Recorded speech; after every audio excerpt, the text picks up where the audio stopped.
Springer Show. I'm Bethany. This is Sparky. Episode 184. Woo! Okay, guys, you can submit your questions through direct message. You can also, for our YouTubers, you can just comment, and we'll pick them up if they're any good. If we're reading your question and we're answering it, and you will have a follow-up question to the question, please ask it in the chat. We'd much rather talk to you guys when we're kind of going back and forth. It just feels so much more real, and we love that.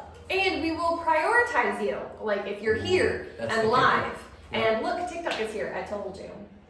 It was a rough 14 hours without it. Yes. Are you guys okay? Safe? There really should be like a call line for free therapy. I'll tell you what though, that remineralizing gum, I bought so much of that stuff like the day before TikTok went out. It was for like 98% off. It was incredible. Well, I'll check in with your teeth in a few weeks and see how you're doing. Okay, I'm gonna start with a long question, but I need to bring up mine too. That way I can see you guys. So I've got Instagram, you've got TikTok. I don't have a phone. You don't have is a this phone? the phone? Did All you give me this phone for TikTok? No, I don't think I have a phone. So We're down one of our tech people, so we're down a phone. you can still ask questions though. It's just easier if We'll I just can read it off the chat, but we'll still answer. He's good at leaning in. Oh no, not the lean. No, you're like way in. Me too. I mean, that's what we got. That's the lead. Okay. That's kind of creepy. Are you ready? No. 8-week-old. Oh, we already got a question. I'll look at you in a minute. 8-week-old puppy crate training question. Get ready. Flex your muscles. Raquel, I've been religiously watching your TikToks. I'm starting to train my 8-week-old Yorkie poo. I like Yorkie poos. Little guy, 3 pounds. Oh my goodness. I brought home 2 days ago. Pretty good in playpen during the day. Sleeps well in her travel case while in cars or without pressure. However, at night, she's getting anxious. She's clinging to me. She doesn't even want to play. She just wants to sleep on me. Is it creating a bad habit if I allow her to bond with me for the first week and transfer her to her crate once she's sleeping? Yeah, it works really well with babies. I'm sure it'll work great for your Yorkie poo. I have been having her sleep in the I travel don't know case. babies. Well, was that sarcasm? That was sarcasm for me and my baby. Oh. I have been having her sleep in the travel case that's inside of her larger crate until she gets a little bigger. That's a great idea. Yeah. That's Actually, a great I haven't idea. heard of that too often. That's Yeah, smart. that's a good Smaller idea. area and she's already comfortable with it. Yeah. But go ahead. Is it I know. okay for her to sleep on top of her? Once she falls asleep, she's going to try to transfer her into the crate.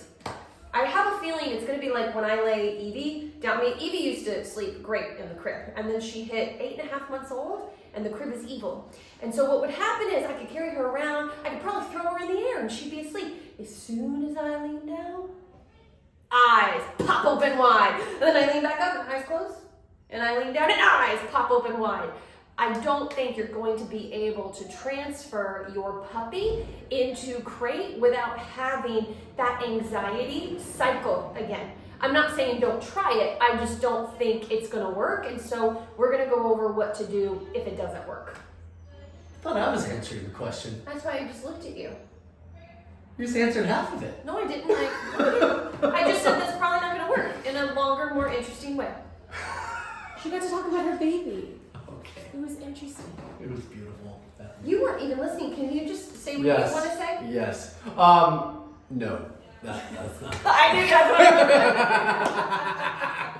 what For puppies, yes, structure is very important, but honestly, I think the emotions of a puppy and like the mindset of your puppy is going to mean more than everything else. You can start with a really good structure schedule, but it means nothing if we're still giving too much affection and we're not balancing it. You think the snuggling is bonding, but I'm afraid you are mistaken, madam. Took my thunder. I What's up did? for that moment? I'm so sorry. No, I'm really not. But go ahead. You can keep going. You can say it in Stole your my way. thunder. You can say it in your way. I can't. You took my way. Yes, you're not going to be able to do that. You're actually building up separation anxiety without even realizing it. It's more about teaching your puppy what they're going to be doing over the next 6 months up to 15 years of their life, which is you're not going to want them sleeping on your chest to fall asleep. It creates a very strong emotional connection, but it doesn't have a balanced emotional connection. How we create emotional connections usually through training, and it's the easiest thing in the world. It could be you luring food back and forth. That's how you're gonna want to bond with your puppy when you start doing like more training and like more like stricter sessions, longer sessions with her. Right now, all you're really looking for is you're doing very minimal amounts of training. You're teaching eye contact. You're teaching how to follow food for 1 or 2 steps up to like 5 steps. And then when your puppy's getting a little bit more tired, you can do a little dog bed. I think I'd probably do a playpen. Bethany's not a big fan of the playpen, but this is a really young puppy. It's a 3-pound puppy. That's honestly what playpens are built for. They're built for these really small guys. And I'd probably have her in the playpen on her little dog bed for another 10-15 minutes. My puppies at this age are only getting about 25-30 minutes of free time. That's actually all the time they can even be awake. You're comfortable. answering way more than her question. I know, this is my jam. But it's not, she just wants to know what to do about her clingy dog at night to go and crate. So you're gonna put the dog in the playpen, you're gonna put it on this little bed and it's gonna hang out in there, and basically you're just gonna teach it how to settle. When you do a little bit of walk and a little bit of play, you tackle the body and the brain. When you do training, you're mainly tackling the brain. The whole point of that playpen in the crate is you have to tire out your puppy in an effective way that makes them want to sleep eventually. So if I have an amped up physical puppy, an amped up mental puppy, as in they're mentally overstimulated, physically overstimulated, they're gonna have a really tough time settling, and it's gonna feel like the only way to get them to settle is to put them on your chest and hold them there. The other option is to train them to settle them and then do playpen, what we call supervised separation. To build confidence, self-confidence, independent confidence. That way they don't become very needy and have separation anxiety. Through supervised separation. And that's basically just using a playpen. It's teaching your dog to exist by you without having access to you. So right now, all of our dogs feel like they always have to be biased because they're coming from their litter, they're coming from their litter mates, and most time those guys are very close together. They stay in their tight pack. We're teaching them how to build confidence, independence, and eventually the ability to self-soothe.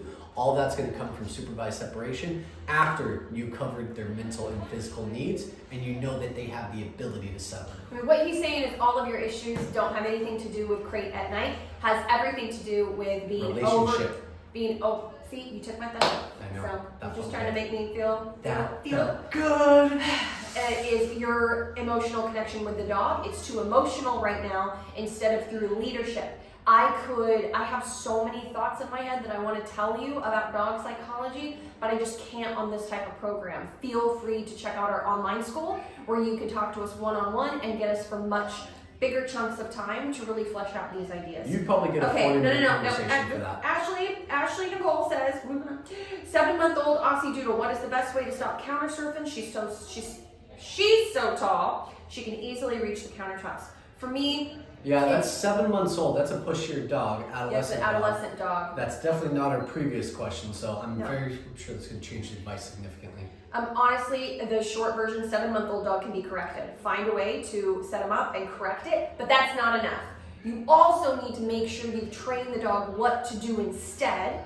And for me, that's going to be way more management, way more monitoring for a 7-month-old dog. If they are even able to do this in the first place, that tells me, no offense, they've had too much freedom in the house. Yeah, freedom is earned. And honestly, 7-month-old Aussiedoodle, they tend to not really be ready for freedom unless you have done crazy diligent work from the beginning on boundaries, respect in the home, and thresholds and all of that stuff, and not petting every single time they come up to you. It takes so much work to have an adolescent that can have freedom in the home. And then even then, their temperament may be too go and confident for it.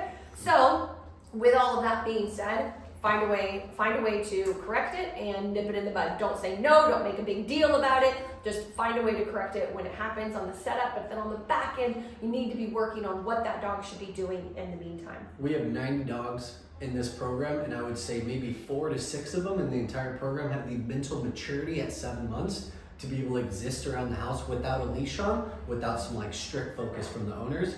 And that's very low percentage. Agreed. There's a follow-up question from TikTok on that. Yeah, what would be an example of a correction for a counter surfing? To be honest, that's in your wheelhouse. Yeah, it's really about what kind of program you've done. I mean, if you go on Google, I mean, it'll tell you to attach some tin cans to a piece of string and they'll hit the floor and freak the dog out.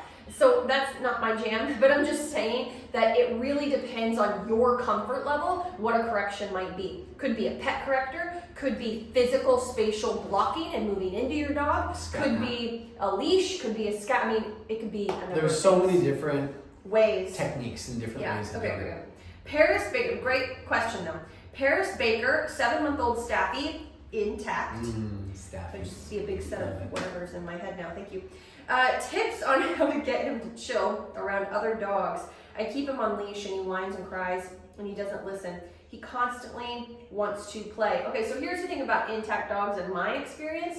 They can be more intense, but honestly, Staffies are just intense in general, so it may have nothing to do with the Yeah, And they're just a very, very, very intense strongly breed. driven breed to play. What I would worry about is more everybody else's reactions to his That tends to be when dogs get into trouble because other males have an issue with the cojones, and females, depending on where they are in their cycle, will be more nervy and more quicker to be reactive to a dog who more snappy.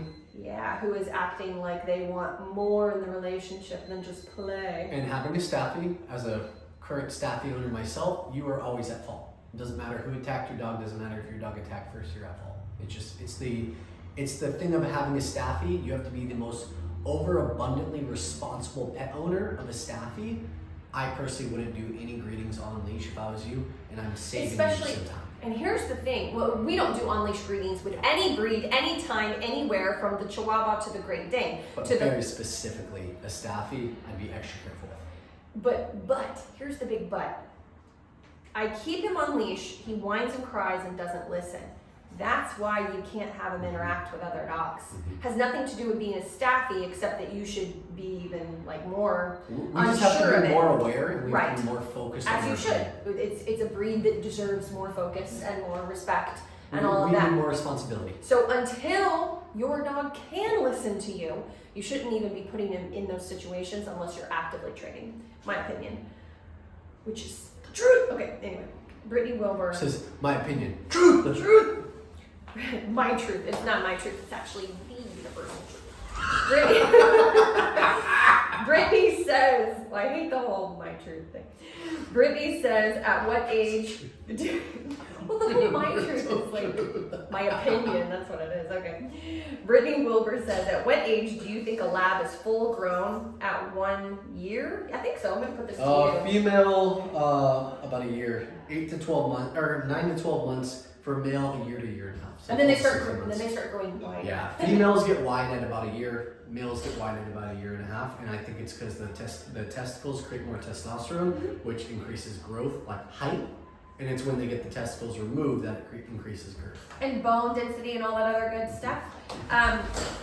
I also just like to say, I mean, you're going to still see your dog fill out muscular wise, and they're going to thicken up and everything. And I don't just necessarily mean I want to dive fat-wise. a little bit deeper in that one just for a split second.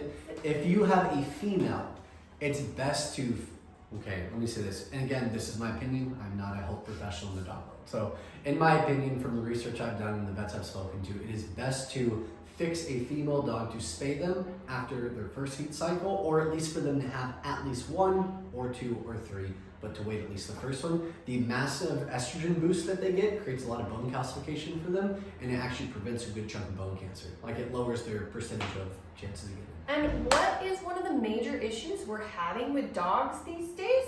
Cancer. Early cancer, and everyone's Crazy. like, why? Oh, I don't know. And it's because we're feeding really good food, but there's also bad things in really good food. There's still fillers and legumes and all that kind of stuff. What good food are we feeding them? What good food am I feeding? No, when you said we're feeding them good food. I feel like a majority of people who come to our show probably feed their dog good food. I'm a dog health guy. I don't think people still know what good versus Yeah, that's what I was saying. not It's like good is. you're opening up a whole new rabbit hole. We're gonna move on. We're not even going We're gonna down move that on one from now. that That's- one because we'll do a special for I that one. actually disagree with you, and I don't think so. You don't yeah, think a lot and I of people don't. are feeding good food? No, they're definitely not. And no offense to Anyone you guys. watching, throw the No. kibble you feed. Throw whatever you feed your dog in. Well, There's first no of all, pressure. Well, you just said kibble. You just said kibble. Throw whatever you feed your dog in No, the no, chat but if that's you the feel problem. comfortable to do so. Don't. I just want to see. I want to That's see what the majority of people. You just said kibble. Yeah. Okay, it's because most people feed kibble. Which I do. is my point. Okay. Okay, I do moving prefer on. that. We're moving on. If you feel comfortable, Zeke throw it in. I'm says, curious. no, Zeke says, That's what they do. Zeke, okay, We hope you do. We hope you do. Not really, because I don't want to make anybody angry, and that's not what this show is about today. Oh, I'm not even going to comment on it. I'm just going to look at it. I just want to read it. Keep going. You know, it's just been a weird day from this morning, and it's just continuing to be a weird day. So just be weird with us. This feels fun. What do you This mean? is not fun. It's weird. Is it conflict? Is it conflict? It's It feels kind of very fun. conflicting. There's been lots of not conflict. I mean like conflict out into the social media world. But you know what? It doesn't matter. I'm gonna move on. I'm enjoying this. I think we're having fun. Zeke says, "I'm glad you." Yeah, because you enjoy that kind of stuff. I'm having fun. Zeke says, "Can I ask a question?" Yes, Zeke, you can. You can ask a question. We're like, please, God, ask a question. Please, God. 13-week-old Frenchie puppy. And she literally screams. Well, yeah, that's what they do. They sound like pterodactyls. They do. And babies, they sound like babies. Mm-hmm. Because I tell you what, whenever we have them here and I hear them screaming, I'm like, I get this mom thing going ever since having Evie. Yeah, you get that too? No, You get that too? we had a That client. postpartum need to help the... Don't make me tell this story, Bethany. It's not going to go good for us. Okay, at night, when it's bedtime, she only cries for a second. But when it's the daytime, she's really, really wild. Well, Zeke, my question would be, are you teaching her a calm and crate routine where you've taught her to go in, settle? 13-week-old should be, let's go, how we call it house, crate, kennel up, whatever you want to say, down, pause, and close the door. When you open the door, they stay in there down, they wait for permission to come out. 13-week-old puppy can do that, piece of cake. So that's going to be one of the first things that you need to be working on is that boundary. You have Also anything think to add? about, if you're only putting them in there to go into the crate for an hour and a half, they're going to create an association of they're going to be there for a while. Mhm. Try bringing them out of the crate at the end of their On or at leash. the end of their On crate leash. window on leash. Yeah, all take this them out is for their potty. on leash. If you're worried about potty, get them out there right away. If you're not and they're good at holding it, have them come out of the crate and then go back in for food. Have them come out of the crate, go back in for food. Do like house to place pattern where you're going in and out for reward, and then give them their hour of free time. So you reward them after with being out of the crate. Sometimes the association is, I don't want to go in the crate because I'm going to be there for 2 hours. Mm-hmm. You're giving a different world for them. I have to say though, this breed can be Right. very Frenchie. pushy, but I've seen them have a lot of anxiety that always turns to aggression. Not to stereotype the breed, but that's just what we see all the time. I feel it starts as dominance, and when they Anxiety. feel like, Yeah. well, let me go down my path. I feel like Okay. it starts as dominance, but when they realize they're not the biggest dog, that they can't actually keep up with these bigger dogs, I feel it turns into anxiety, and then that becomes a lack of confidence that turns into aggression. Well, I'm at anxiety with the crate. Like I've seen anxiety, like when we've seen it a lot here too. Anxiety in the crate with a Frenchie turns to snappy, pushy behavior, frustration, and then that turns to in 3 to 5 months later, it turns into a bite of About some 8 sort. to 10 months old. Yeah, so definitely get some one-on-one help and get on top of being able to slow him down and making sure you're also teaching those rules and boundaries outside of crate as well to help him be a calmer dog. Have a leash on him too when he's out Yeah. of the crate. It gives you more control. If you try to pick him up when he's sleeping, that's when you'll start getting those turns and nips. Yeah. You want to prevent that by using the leash. Which leads me to B. Hi B. 20-week-old. Okay, so I really resonate with this because I still have cuts all over my hand from a dog, German short-haired pointer, 12 weeks old that I recently worked with, razor sharp teeth, and the bloodhound. No, not a bloodhound. Another hunting dog we have here. What is it with these hunting dogs and the razor sharp teeth? I have a puncture right there. All right, 20-week-old English Springer Spaniel. When do these sharp teeth fall out? They're so sharp, but that's not really the problem though, is it? The problem is she's still biting, chewing socks, chewing furniture. She's 20 weeks old. She should always be on a leash when she comes out of crate. You should always be on top. Like, how is she even getting sock, you know? So she should always be on leash. I would have a blocked off area. When I was working with that GSP, I had the living room blocked off, and luckily a small gated area. It was easy to gate off in the kitchen, so she could have a pretty decent amount of space for her playpen, supervised separation. She would still find some things to get into, but I was right there and I was able to circumvent it pretty easily, pretty quickly. She was dragged around a leash. Yes, she chewed on it sometimes. It was just a cheap leash, I'd re-knot. I was able to do pressure up, move her away, remind her what she could chew. Honestly, if she's super driven, she needs a training session. She's telling you she needs not just a training session, but she needs more challenges. She needs more of what not to do, not what just to do. And so there's that aspect to it. And the other easier part is that the bedrooms, they're closed. And the living room, that's closed until I need to go to the back door for potty. It's all blocked off. And even if she is in those areas, it's on leash with me. I have food and we're training. And so hopefully that circumvents a lot of your problems till you get over that hump. Do you have anything to add? I got a saying that's similar to what you pet is what you get. If you're chasing no's, you want to look for goods. So if you're always chasing your puppy yelling no, trying to catch them, you're always chasing issues, you're chasing problems. You're a reaction to their action. You want to search for goods by already having them on leash, already having relatively near you, having a pouch of kibble already on your hip. And if my puppy's out of the crate, I have something that I'm doing with them. If there's ever a point where there's not something to do with them, they're either in a playpen in my line of sight, or they're in the crate. If we don't have time to work with them, put them in the crate. They actually benefit more from the sleep they get and recuperation for the next free time window. Okay.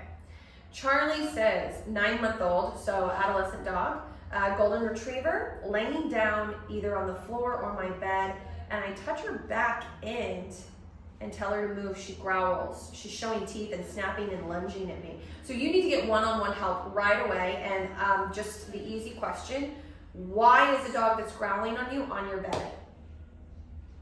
And that should be like the first 5 questions that a trainer that you hire to come into your home and help you with this asks you as well. And it's not to be mean, maybe a little, but no, it's not to be mean, it's to get you thinking. This is not a stuffed animal, it's not a baby, it's not a child, it is an apex predator. And so, yes, you could do this with another dog and they would never get territorial, they would never get aggressive, but a lot of them do, because you're accidentally putting them in a position to do it. Now she's gotten all guardy of her space and she thinks she can get away with it. So she's starting to do it on the floor. Then it'll be around the couch, then her dog bed, then her play bones, it's going to snowball if you don't get intervention right away. In the meantime, stop doing it. She needs to be dragging a leash and you need to have food on you to help move her through this emotion until you can get someone to help you a little bit more in depth. Eliminate all human surfaces. Couch, chairs, bed, everything. Yeah. And I know you said floor too. We did hear you, but it's just a precursor to all of these other things. That's why it's like, this is just to manage it in the meantime until you get one-on-one help ASAP. A 9-month-old that's doing this, it's going to be a little bit genetic that I'm sure you didn't sign up for, that you did not expect, and I do understand that. But better to reach out to a trainer now. Don't try to do it yourself unless you're already an experienced dog owner who's worked on this particular issue with a previous dog. If you don't have that knowledge and the time it takes you to get a trainer in a couple months, you might have to give the dog away. Well, I think start working with him now with a trainer. The difference right now also could possibly be, here's $1,000 for a handful of lessons versus here's $5,000 for a full board and train, or we can't keep the dog. That's from a time perspective, whether you do it now or 3 to 6 months from now. That's also something to consider because things get worse, they don't go away. Okay, guys, let's see if I can squeeze in a short one. No, that's not a short one. I will, no, not short. Let's see. I think we're good. Do we have Is there a short question that exists for you guys? Yay! They're called yes or no's. Oh, I have one. Emma says, how do you teach a puppy to hold their pee for longer durations? 16-week-old Dachshund. You crate train and you slowly build up like a week of no accidents or only like 1 accident. Hour and a half in crate goes to 1 hour and 20 or 2 hours. You just slowly build the crate time. Being free with you and being in playpen does not build the ability to hold pee, especially in females. Something to add? I would also I always like to look up the breed that I have and how they do in crate. Dachshund. I know. I would also check out the breed that you have and check out how they do in crate and how their potty training usually goes. Sometimes you can find some genetic things about the dog that applies to really all of the Are you Dachshunds trying and the to dogs. tell her something about Dachshunds? Yeah, I think Just she get should to look it it. up. Look it up. Just get to it. They can take Google our free masterclass. Dachshunds in the crate, and they tend to have a few issues with potty training that's just kind of natural to the breed. So I just do some research on them, and we do have a free masterclass for potty training that we also offer. So just check it out. I don't want to give you the answer because it's so long. I want you to just take some time to research it if you have any interest to do so. All right, everyone. That's it. Actually, no. I really wanted to do this too, but we gotta go. And we will see you same time, This same was place. a weird episode. It was so weird, It was but so weird. thank you for hanging in there with us. What were you gonna say? Now I'm it can't be the curious. same every week. You know. Not perfection. Oh wait, we gotta do the thumbs. You do the